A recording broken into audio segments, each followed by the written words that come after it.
Hi guys, my name's Seb Tudor, I'm the man on the Silver Mountain, and welcome back. Now today I wanted to take a look at the Sacrifice trailer from E3 for Warframe, because it's very short. As you can see, it's only 36 seconds long, but it's got some interesting stuff in, and I think it creates some more interesting questions, and especially from a different video from Ars Technica, where they interviewed Steve and Rebecca from the dev team, and there were a couple of things that was said there that kind of adding up with some of the stuff that's in this trailer gives me some new ideas. And by the time this video actually comes out, as this will be coming out on a Thursday in the evening, there's a good chance that the Sacrifice will have either already turned up or will be turning up within the next few hours after this comes up, in which case it'll be interesting for me at any rate to see how much of what I'm thinking from this and from prior videos that I've done all adds up, whether or not I'm on the right track, whether or not I was way off, and of course I'd love to hear your thoughts too. But first off, let's take a look at the Sacrifice trailer from E3 that features Excalibur Umbra.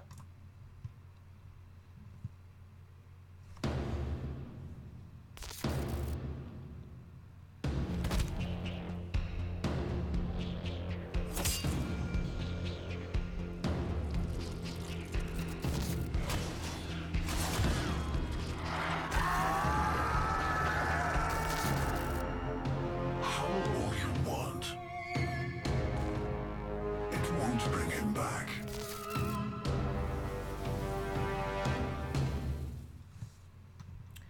Okay, so as said, it's short, but let's go back through it again, because there are a few things in here that are kind of interesting to pick out at, and then we'll look at expanding on it. So first thing, we've got the moon in the background, but then we've got this platform with I'm guessing this is like a sakura cherry blossom kind of tree of some description. But this seems to be very close to the moon. So I'm wondering if there's a platform in orbit around the moon that was close enough to be dragged into the void with it, but and as a result also close enough to be dragged back out of the void with it, but that isn't actually connected to the moon. Or something like that, because this is a very odd, there doesn't seem to be anything in the way of glass or anything like that, unless all of this in the background here is a projection.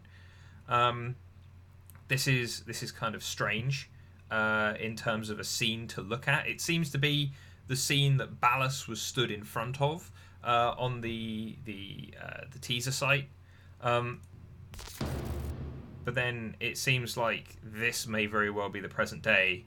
And yeah, the trees at least seemingly dead, or at least for the most part. You've got some blossoms still over here, but that's kind of it. We can't really see what this is, though. It's just kind of a smear on the edge of the screen.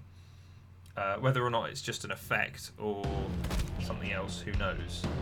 But then we've got Excalibur Umbra here, and the interesting thing is when we first saw the very first teaser for the Sacrifice a while ago, he was using a Nikana, and this seems to be a Nikana of a sort, but it's very new and shiny. So I'm liking the look of this new weapon anyway. But yeah, we've got this dude with his scarf and all the rest of it. He's kind of similar in the way that he's looking at himself to the Stalker in my mind, and that kind of adds up with some of the other stuff that we see in this trailer and some of the stuff that I and others have been thinking for a while. But here we can see that the weapon he's using seems to be a Nikana, but again, I'm not sure what this place is, because you've got kind of paving stones and some of the vegetation that looks like it's on Earth, but then these pillars seem new, and it seems like you've got an almost temple-like structure in the background. So this could be a new place on Earth that we're going to. We know that Earth was something that Ballas wanted to try and reclaim, which was one of the reasons why he developed Sarin, even though his personal seat of power seemed to be on Mars, but the moon was the seat of power for the entire Orokin Empire. So we've got some interesting movement between places here. We don't really see what Excalibur Umbra really offers in terms of powers, though. But then the thing that stands out here is that the Umbra Warframes, Umbra meaning shadow or something to that extent, for the most part, and from some of the stuff that's been hinted at prior, they seem to maybe be Orokin, not Orokin, Warframes that have been sat outside the Origin system, who were kind of left by the Orokin, left by the Tenno, and so as a result, it's an interesting thing though to see that it's still obviously got some kind of void power that it's trying to unleash, that it's potentially even struggling with, not able to do properly. But also, from the Howl, we've only ever heard one other Warframe routinely scream, and that's Valkyr. And there are various reasons for that. Mostly because the majority of them are silent and eyeless and all the rest of it, intimidating by in that way. Howl all you want. It won't bring him back. Now, I feel like this might be a little bit misleading, because the Howl all you want, it won't bring him back, seems to be in the same voice as it seems to be Hun Hao speaking. And we'll do a quick comparison with one of his lines from one of the earlier quests in a moment from the wiki. But the fact that it's paired with images of Ballas, which, as a result of me pausing it here, he is very pixelated, but he seems to be walking around on the moon from what's in the background there, but it's hard to tell because this stuff up here could very well be foliage, so it could be a moon-era Orokin structure on Earth. So, maybe if we just pop back a little bit, we can get... Yeah, that's definitely foliage, which we don't get any of, and we seem to have running water in the background. So this seems to be, again, on Earth. But as a result, though, it's interesting to consider that he's saying, scream, howl all you want, it won't bring him back. And it's matching it with images of Ballas. And this could be that the disconnected Umbral Warframes have come back and they are looking for Ballas for an explanation, considering he was essentially the one in charge. If they have, if the individuals that were part, seemingly, at least from what we've potentially gathered so far, part sentient, part Tenno, then if they've not been under Tenno control and they've had to operate on their own, then they may very well have awareness of who Ballas was, what he did to them, how he was managing the program, and so they might want answers of why they were abandoned, why they've been abandoned for seemingly about 1,000 years. That's a long-ass time. But then the other thing that stands out is that if it's howling and having difficulty kind of channeling its powers, then one of the other things that stands out to me is possibly the way that the Tenno were changed as a result of staying in the void for a long time, changed them right down to a genetic level. But because it happened to us naturally, we're able to channel the void energy that we're connected to. Whilst with the Warframes, they need our guidance. We as Tenno need to get used to using a Warframe to channel its abilities.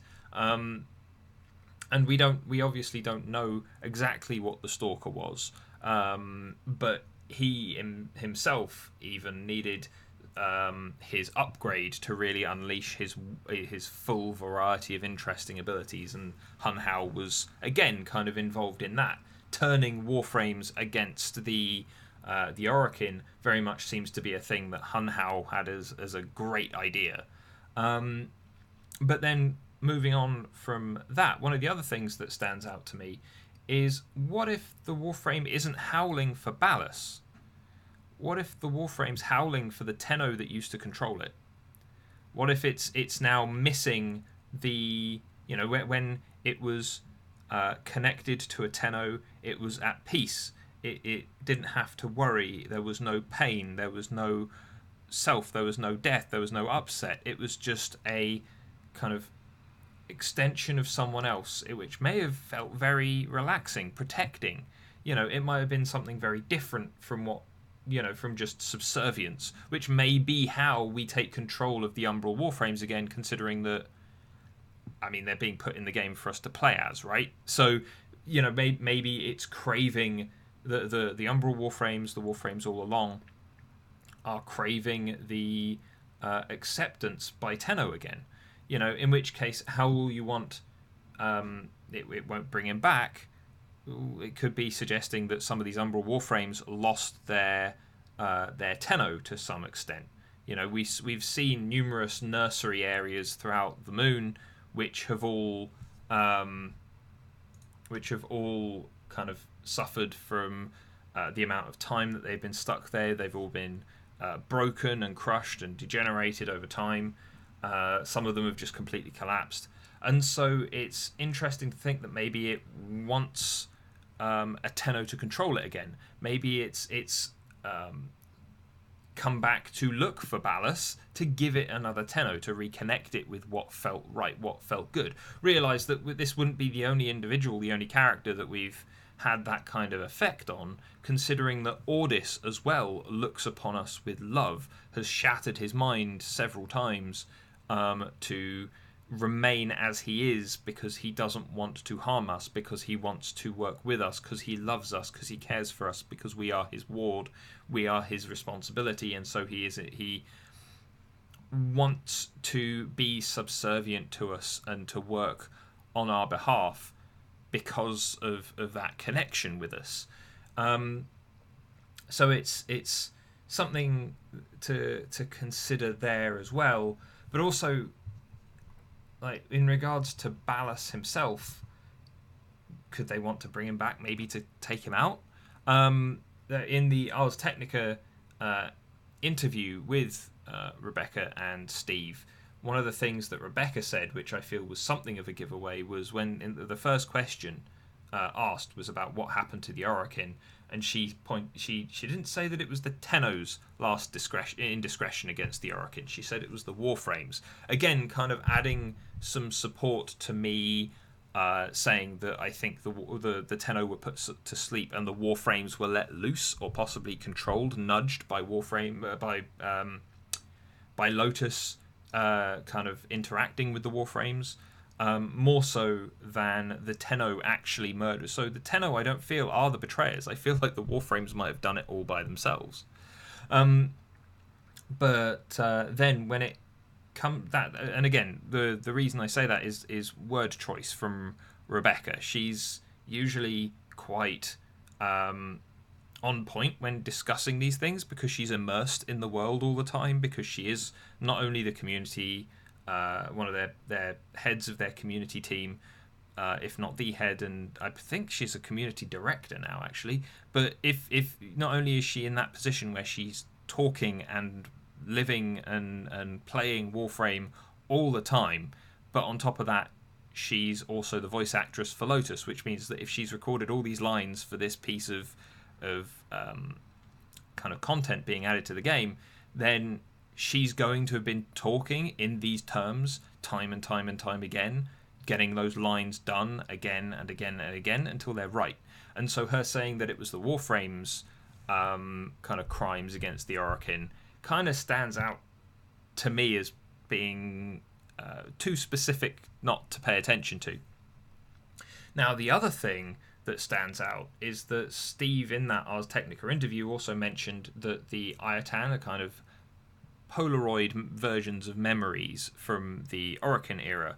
And with that, part of me wonders if what we're seeing right now, these flashes of Ballas that seem to be occurring to poor Excalibur Umbra here, may very well be as a result of Ayatans that it has gone and found, opened up, interacted with. It means that my Ayatan collection, all of the motion statues that I've got just littered throughout my landing craft, take on a whole new meaning. But hold on, there are a couple of different shots in there, so let's see, because there are a couple where he's stood kind of, Yeah, further away.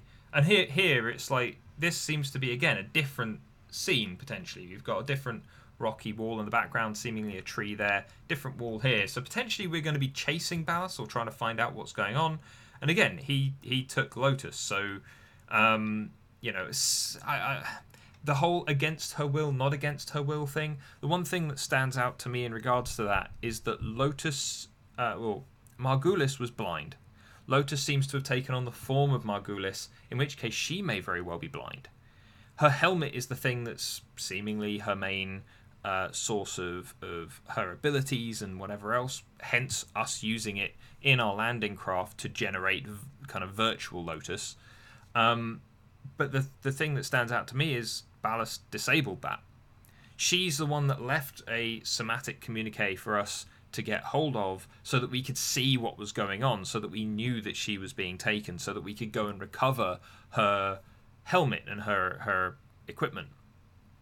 And so I don't think she went willingly, but I think that if you take someone, if you've got a blind person who can see through a helmet or through a system, and the system gets disconnected, then the helmet is going to be useless, or at least useless to them. It's obviously worth something to us. And so her taking it off and leaving it there for us to collect, her taking Ballas's arm, that could very well be just because she couldn't bloody see. Yeah, a blind person is going to reach out for others if they are now blind. And so it wouldn't surprise me if Lotus went with Ballas, because what's she going to do when her powers have been disabled and she's blind? Yeah? We've still not seen her face, as much as we know it's been modelled in game and certain people have kind of data mined what her face looks like. We still don't necessarily know if that's the final product for when we get to see Lotus's face. We don't necessarily know if it's exactly what was expected or just a model that they pulled in because they knew we weren't going to see her face. So, you know, it's going to be interested to see how we get into this quest, whether it's going to be because we get attacked by Umbra, whether it's because we're chasing Ballas, whether it's because he's looking for memories through the Iotans, and then we're kind of following up with Maru on that to kind of get into this. Who knows? But before I finish, I want to have a listen to this voice clip again, because I'm thinking it's Hun Hao, and so far, yeah, Hun Hao's been a big kind of character in regards to tackling the defeat of the Orokin, the creation of Lotus, and a whole load of other stuff. Him trying to claw kind of his way into the minds of the Cephalons and take control of the Weave and mess them up. Starting with Suda, gaining access to history first makes an interesting but probably quite useful and sensible choice.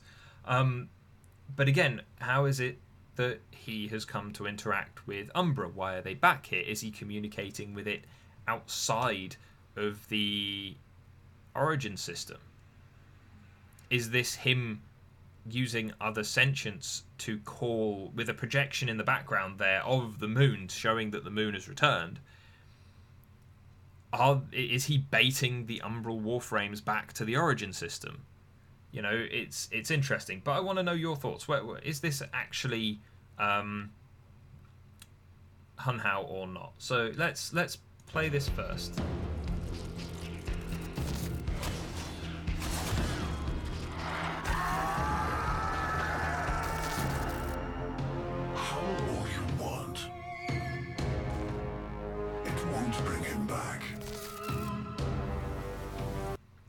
And now let's listen to, where is it? This was I felt this was a kind of similar tone to the way that he's speaking there, where he's being quite calm, instead of some of the other lines where he's shouting stuff.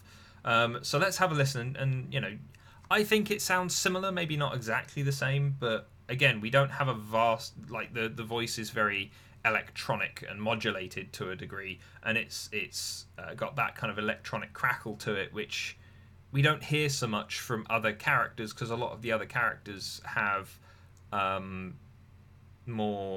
kind of biological means of speech in the first place, because they got faces and whatever.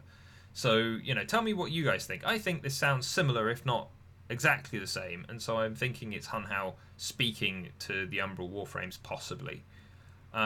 Possibly even speaking to us. Who knows? But anyway, let's have a listen. No self, no sense, no death. Just a metal puppet dangling on Tenno strings.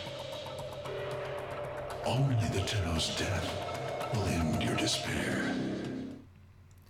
And now let's have a listen back to this one again.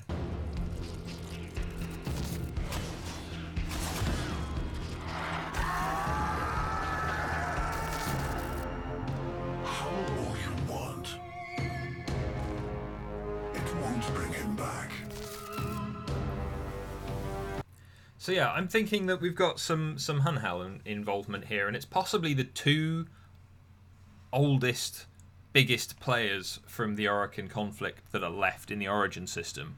Ballas, who has just re-emerged, Hun Hao, who emerged not so long ago, becoming aware of each other and butting heads. We know that Hun Hao wanted his daughter back from the Natar quest and what happened afterwards. And we know the Ballas, the only time that he feels he was most weak was when he gave in to kind of romantic notions with Margulis, and with Lotus / Natar being a copy of Margulis in some way, or a combination with Margulis in some way. He seems to want her attention and take hold of her and whatever else as well.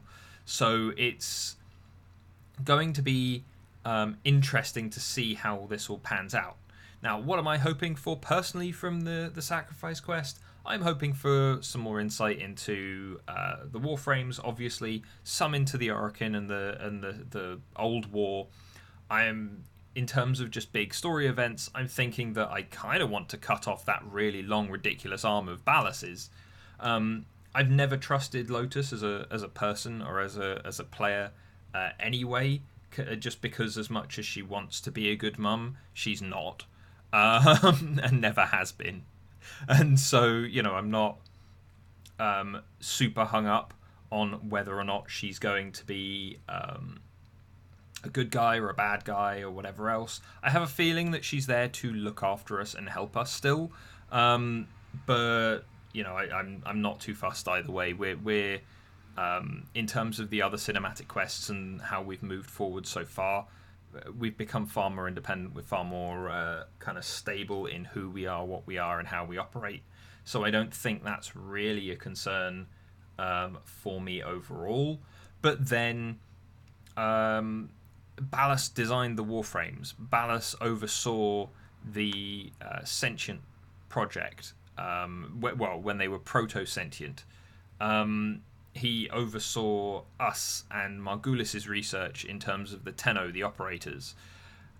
And so for someone who seems very calculating, we've seen certain things that have kind of sprung up. And a lot of people think the Ballas was responsible for the sentients becoming sentient and kind of coming at us. I don't think that's the case at all. I think that Ballas is a pragmatist, and I think that he's rolled with the punches for a long time, but realise that, again, with his long life, that's an awful lot of individual days, and each one of those days he could be scheming, he could be planning, he could be doing something. There have been 1,000 years between the end of the Old War, the end of the Orokin, the collapse, and the present day within the game, from what we can tell. And so that 1,000 years, even if he's been trapped in the void, firstly, that's very odd and interesting. Did the Kuva prevent him from being interacted with? If he's been hiding somewhere on Mars, where and how? There are a lot of questions as to where he's been. Did he leave the Origin system, sit in dark space for a while, and he's only just come back? Did he go to another system? Is there a stronghold of Orokin still out there somewhere that have managed to avoid ultimate destruction by the sentients and by other things?